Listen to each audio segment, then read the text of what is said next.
When we talk about firearms as investments, most people think of classic Colts appreciating over decades or limited edition pieces doubling in value. But today, we're examining the opposite end of the spectrum, pistols that have become essentially worthless in 2026.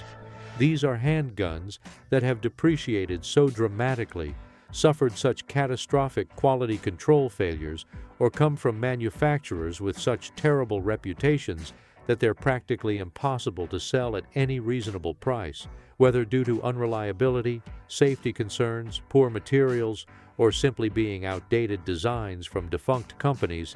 These 10 pistols represent the absolute bottom of the barrel in today's firearms market. Let's count down the pistols that have officially become worthless.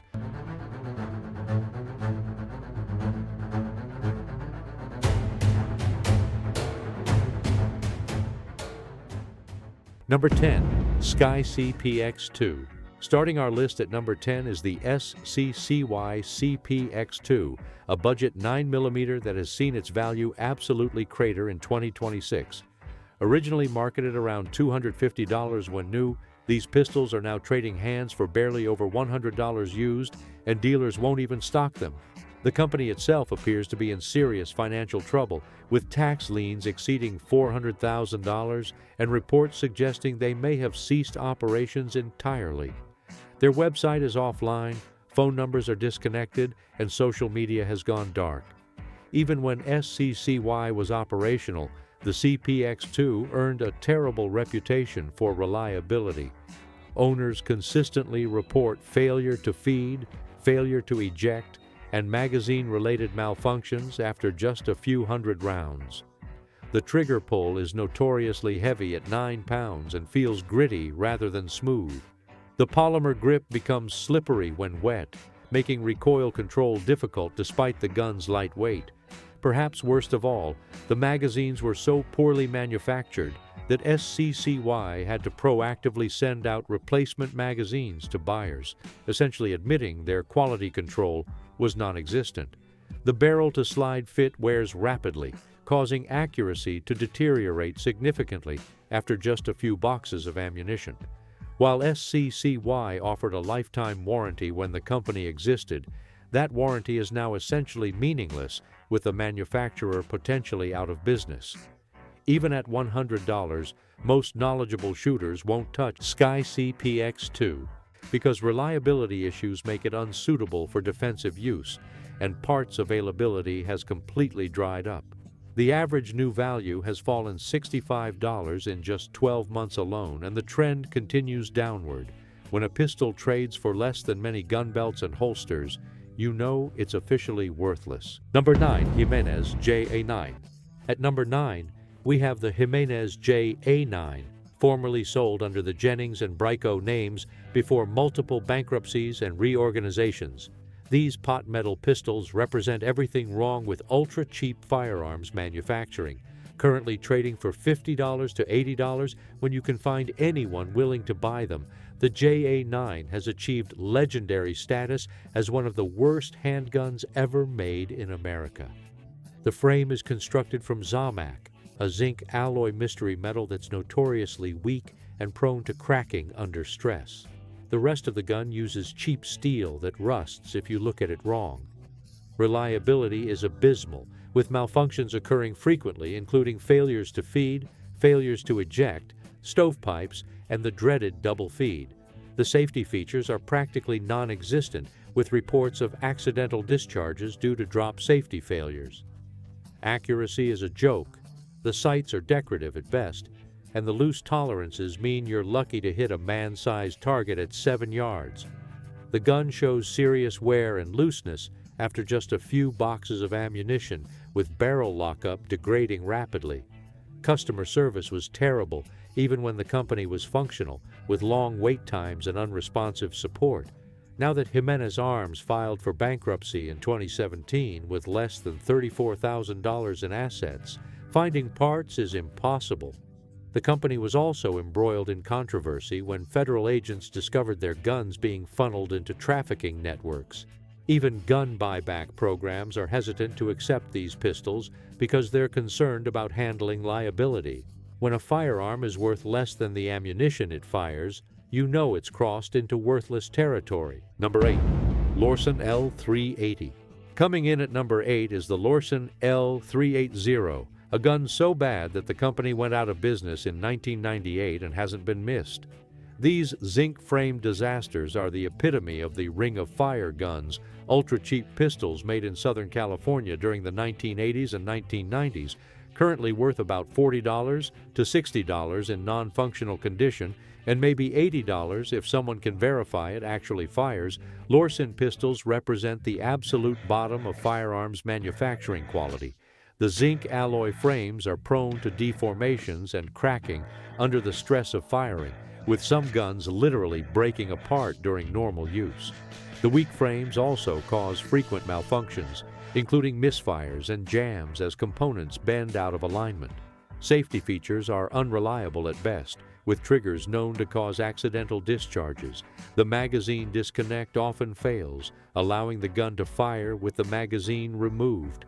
The slide-to-frame fit is so poor that these guns rattle when shaken, even when new. Finish quality is laughable, with cheap chrome plating that flakes off and underlying metal that rusts almost immediately.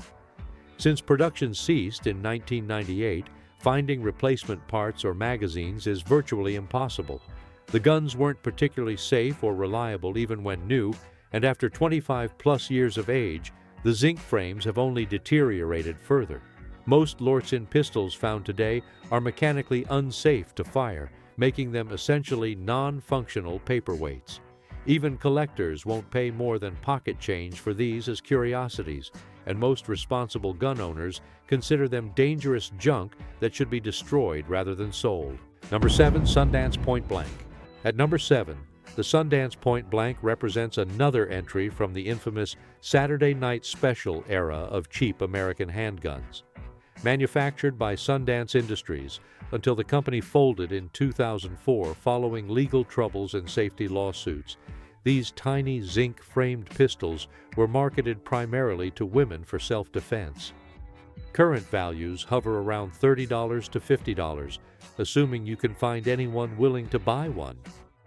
The Point Blank featured an incredibly simple design with very few parts, which sounds good until you realize those few parts were made from the cheapest possible materials. Zinc frames crack and deform under firing stress, causing immediate reliability issues. The pistols were prone to misfires and jams right out of the box, with the weak frames flexing enough to prevent proper feeding and ejection. Safety concerns led to multiple lawsuits against Sundance, with allegations of defective designs that allowed accidental discharges. The guns featured minuscule sights that were impossible to use effectively, and accuracy was poor even at point-blank defensive distances. The .25 ACP and .380 ACP calibers, these were chambered in, are already underpowered, and the ultralight construction made the guns extremely snappy and unpleasant to shoot. After the company shut down, parts and magazine availability disappeared completely. The few Sundance pistols still in circulation are mostly non-functional relics, sitting in closets and drawers, forgotten remnants of a thankfully defunct manufacturer. When gun buyback programs offer $50 gift cards and these guns barely meet that threshold, you know they're officially worthless. Number 6 brings us the Raven MP25, perhaps the most iconic of the Saturday Night Specials and certainly one of the worst pistols ever mass-produced. Manufactured by Raven Arms from 1970 until the company ceased operations in 1991, these tiny .25A CP pistols were sold by the millions at rock-bottom prices. Today, they're worth approximately $30 to $40, and that's being generous. The Raven MP25 used zinc alloy for the frame and slide, making it incredibly cheap to manufacture, but also incredibly weak and unreliable. The zinc construction leads to frames that crack, slides that break, and internal parts that deform under normal use. The pistols rust almost immediately, despite poor quality chrome or nickel plating. Reliability is terrible, with feeding issues, extraction failures, and light primer strikes occurring regularly. The .25 ACP cartridge is already marginal for defensive use, and the Raven's ultra-short barrel reduces velocity further, making stopping power practically non-existent. Accuracy is impossible with the tiny sights and poor trigger, assuming you can even get the gun to fire. Safety features are minimal, and there are documented cases of accidental discharges from dropping the gun or improper handling. Since Raven Arms shut down over 30 years ago, there are no parts available and no manufacturer support. The zinc frames have continued deteriorating with age, and most Ravens found today are mechanically unsafe. Even as collectibles, these guns have minimal value because they represent a dark chapter in American firearms manufacturing. Most should be destroyed rather than circulated, making them less than worthless, their liabilities. Number 5, Hi-Point C9. At number 5, the Hi-Point C9 might surprise some people, but hear me out. While these pistols are still in production and technically functional, they represent such poor value and performance that they've become essentially worthless in any practical sense. New Hi-Point C9 pistols sell for around $150, and used examples struggle to fetch $100 to $120 despite the lifetime warranty. The problem isn't just price depreciation, it's that these guns are fundamentally poor designs that few informed buyers want. The C9 uses a simple blowback action that requires a massive, heavy slide to function safely. This makes the gun weigh an absurd 29 ounces empty, heavier than many full-size steel frame pistols despite being compact. The weight is all in the slide, making the gun handle terribly with poor balance and sluggish cycling. Ergonomics are awful, with uncomfortable grips and awkward controls. The trigger is heavy, gritty, and inconsistent. Accuracy is poor due to the crude sights and sloppy trigger. Reliability is inconsistent. Some C9 pistols run reasonably well, while others experience frequent malfunctions, including failures to feed, failures to extract, and stovepipes. The polymer lower receivers have been known to crack, and slides have been documented breaking during firing. The finish is poor quality and wears quickly, and exposed hardware has been known to break or fall off. The gun literally rattles when shaken, even when loaded. Capacity is only 8 rounds, less than budget competitors. While Hi-Point's lifetime warranty is genuine, it's needed frequently because the guns break often. The company's value proposition only works if you ignore that reliable budget alternatives like the Taurus G3C exist at similar prices. The resale value is abysmal because knowledgeable buyers won't touch them, making the C9 effectively worthless despite still being manufactured. Number 4, Taurus PT-111 Millennium Pre-G2. Number 4 is the original Taurus PT-111 Millennium, the pistol that cemented Taurus's reputation for terrible quality control. These pre-G2 models from the early 2000s have become practically worthless in 2026, trading for $80 to $120 when anyone will buy them at all. The PT-111 was part of Taurus's massive safety recall that affected nearly 1 million pistols due to a catastrophic drop-fire defect. These guns could fire if dropped or shaken hard enough, an absolutely unacceptable safety failure. Even after the recall repairs, many PT-111 pistols continued experiencing issues. The triggers are notoriously bad, heavy, gritty, and with inconsistent breakpoints that make accuracy difficult. Reliability problems plague these guns with failures to feed, failures to extract, and light primer strikes occurring regularly. The plastic sights are flimsy and easily broken. The finish quality is poor with uneven application and rapid wear. Internal parts show excessive wear after minimal use, suggesting metallurgy problems. The double-stack magazine in a subcompact frame creates reliability issues that Taurus never fully resolved. Customer service from Taurus during this era was terrible, with months-long waits for repairs and unresponsive support. Even though Taurus has improved significantly with newer models like the G3 series, the old PT-111 Millennium pistols remain tainted by their terrible reputation. The recall stigma means many buyers won't touch these guns, regardless of price. Spare parts are difficult to find, and gunsmiths don't want to work on them due to liability concerns. When a pistol from a major manufacturer is worth less than current budget offerings from the same company, you know it's crossed into worthless territory. Number 3. Remington R51, original release. At number 3, we have one of the most spectacular failures in modern firearms history, the original Remington R51 from 2014. This pistol was supposed to be Remington's triumphant return to the polymer-framed 9mm market, reimagining the classic Remington Model 51 from 1918. Instead, it became a disaster that destroyed customer confidence and is now worth only $150 to $200 when anyone will buy them. The problem started immediately upon release. The R51 suffered catastrophic reliability failures right out of the box, with feeding issues, extraction problems, and light primer strikes occurring constantly. Some guns would fire out of battery, an extremely dangerous malfunction. Slides would crack during normal firing. Barrels showed excessive wear after minimal round counts. The innovative Pedersen locking system that Remington touted simply didn't work properly in the modern implementation. Accuracy was poor when you could get the gun to fire. Magazines were unreliable and prone to feeding issues. The sights were poorly designed and difficult to acquire. Recoil was snappy and unpleasant, despite the locked breech design that should have managed it better. Remington was forced to issue a complete safety recall less than 4 months after launch, halting all sales and taking back every R51 sold.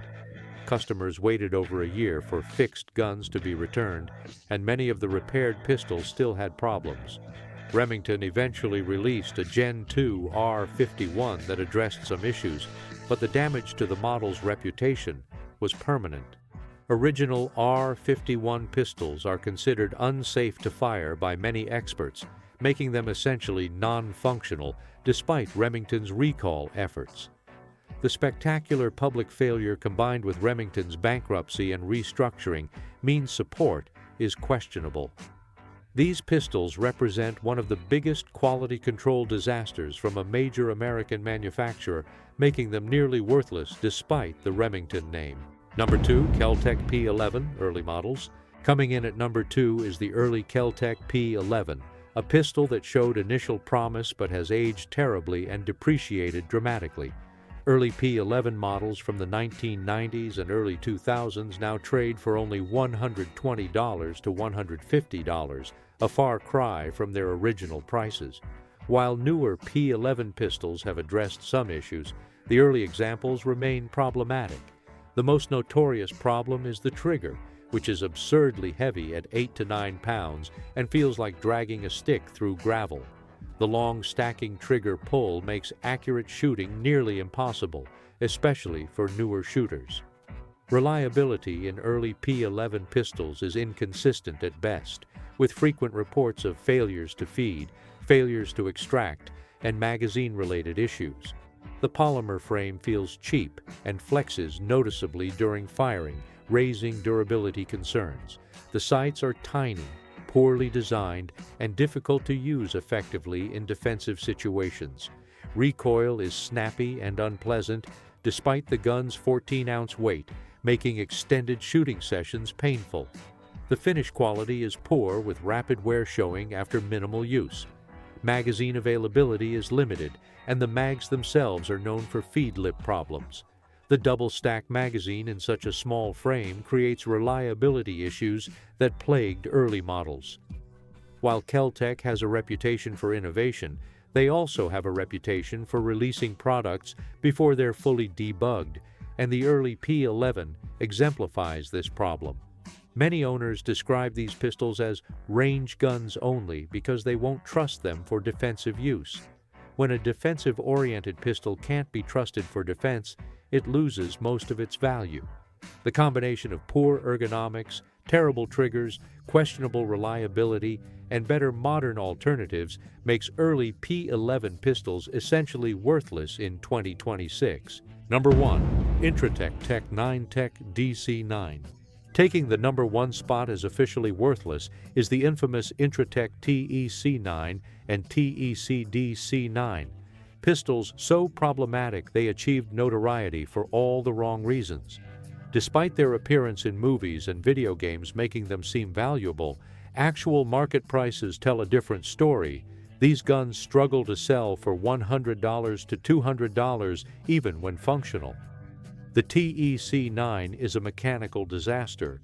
Reliability is abysmal, with the guns jamming constantly through every type of malfunction possible: failures to feed, failures to extract, double feeds, and failures to eject even when the bolt loads the next round. The blowback action is poorly designed, and the gun requires specific magazines and ammunition to run even marginally well. The trigger is terrible, with heavy pull weight and creepy brake. Accuracy is poor due to bad sights, poor trigger, and a design that emphasizes appearance over function. The safety is difficult to manipulate and poorly positioned. Ergonomics are awful with uncomfortable grips and poor balance. The gun is unnecessarily large and heavy for a 9mm pistol, making it impractical for concealed carry. Build quality is poor with rough machining, poor finish, and components that wear rapidly. The pistol gained infamy through criminal use in high-profile incidents, leading to bans in several jurisdictions and making them illegal to own in many areas. This criminal association destroyed any collectability value. Even in areas where they're legal, the TEC-9's terrible reputation means few people want them. Intratec went out of business in 2001, eliminating any manufacturer support or parts availability. The combination of terrible reliability, poor quality, criminal stigma, legal restrictions, and lack of support makes the TEC-9 essentially worthless despite its notoriety. When a gun is famous primarily for being terrible and is banned in multiple states, it's crossed into worthless territory and become more liability than asset. The firearms market is different from most consumer goods, with quality pistols often holding value for decades. But not all guns are equal. Ultra-budget pistols built with cheap materials, poor quality control, minimal testing, and corner-cutting manufacturing lose value fast. Unreliability, safety issues, zinc frames, feeding problems, recalls, and bankrupt manufacturers destroy resale value. Parts support disappears. Trust disappears. What looks cheap up front becomes impossible to sell and risky to use. These pistols do not stabilize in value like quality firearms. Their prices keep falling until they are worth little more than scrap metal. In firearms, you get what you pay for.